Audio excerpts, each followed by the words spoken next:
The Middle East has been fundamentally transformed through the intervention of the United States.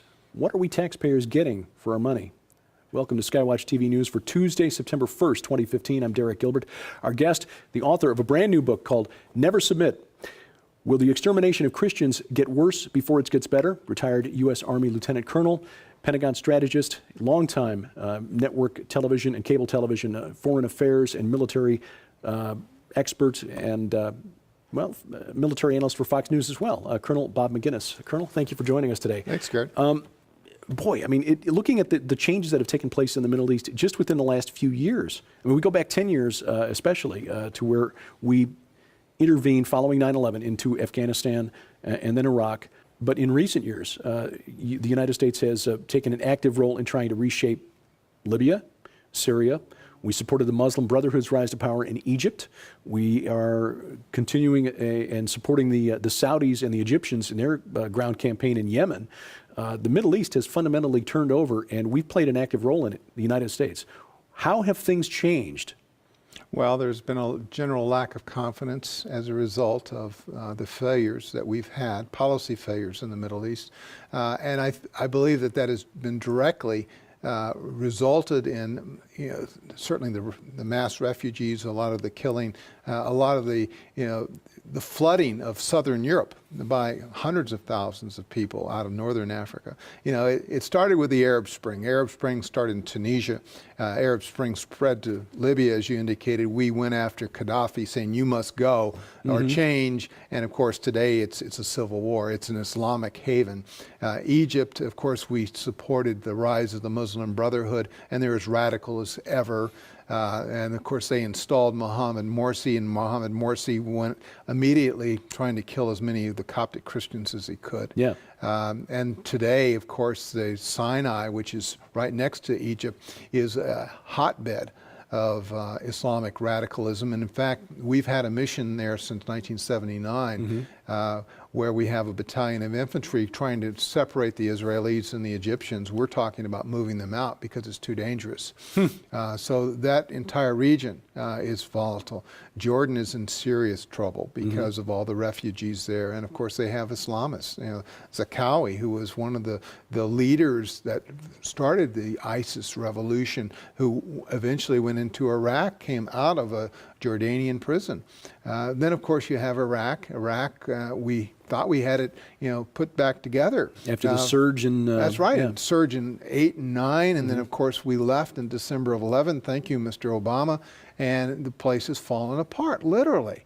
And it will probably never be put back together, and much less the Iraqi security forces are weak, ineffective, and of course they're not going to be able to anytime soon to take back Mosul, which they lost to ISIS in June of 2014. The Kurds will probably take over the north, and they'll probably try to form an independent country, which is probably in a lot of best interests there. Syria, John Kerry, our Secretary of State, and then before him, Secretary Clinton, they both sought that Assad, the leader there, the dictator, was a person of moderate that we could work with, and he ends up being a butcher like his father. And so today we have an absolute civil war with hundreds of thousands that have been killed. Most of the Christians have been run out of that region, and they can't go to Turkey because there's an Islamist by the name of Erdogan North. And of course, if you go back 100 years before, they had the Armenian genocide, and some Armenians, which no one is supposed to ever talk about. That's right, and they were Christians too. And so they won't allow Christians, very many, to come back into Turkey. And so the Christians flood into Lebanon, and of course they've have some sanctuary there and some in Jordan, but you've got Hezbollah, which is a proxy of Iran in southern Lebanon, and of course they're starting to battle back and forth with the Israelis, rockets going off every day, it seems like. And civil unrest on the streets of Beirut. They've had ongoing, they can't pick up the garbage, and people are getting disgusted with it. It's and the government is in gridlock. Yeah, and then of course you look on the other side at Iran. On the 15th of July, we gave Iran this great deal.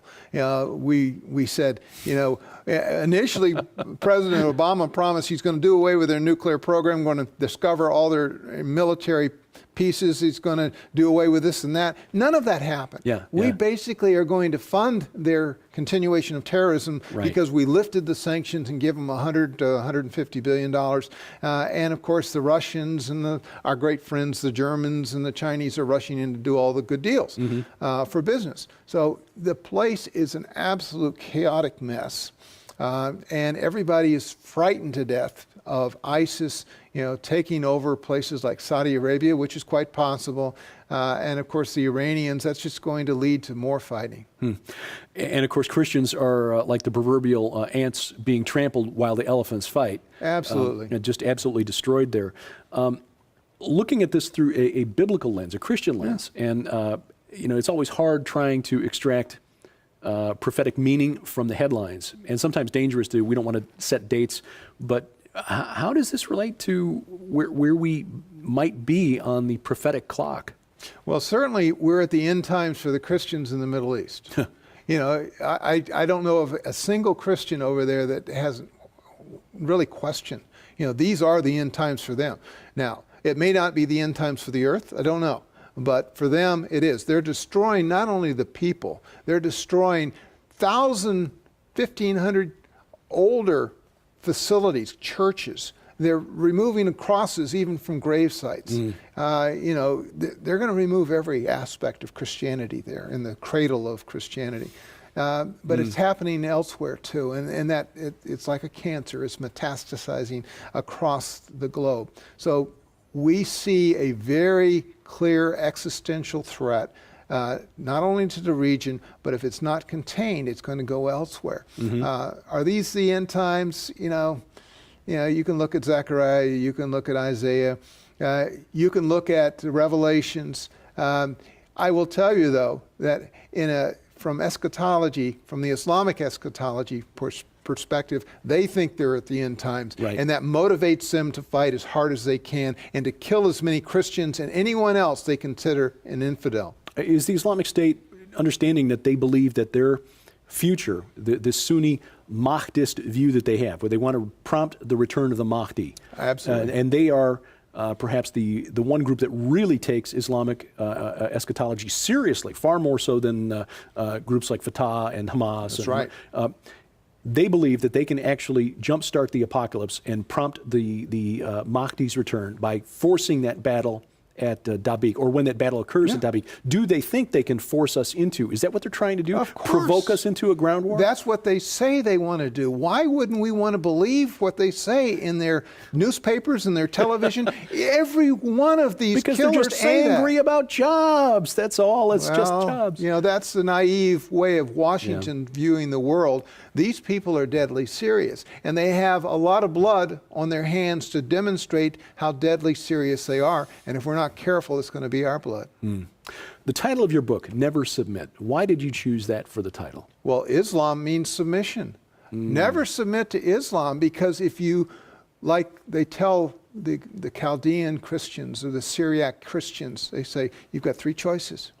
You can die, you can submit to Islam, become an Islamic, or you can pay the tax. Well, the Caliph, the Baghdadi, said, no, we no longer allow that. You can't live amongst us. And in fact, there's not a single operating Christian church under the ISIS control in that part of the world. Not a single one, and yet there were hundreds before. That's some of the oldest Christian communities on the planet in the areas. Nineveh. Jonah went up to Nineveh. Yeah. I think Apostle Thomas supposedly went up to Nineveh. There were others. It is an ancient Christian civilization, and yet it's wiped out. It is tragic.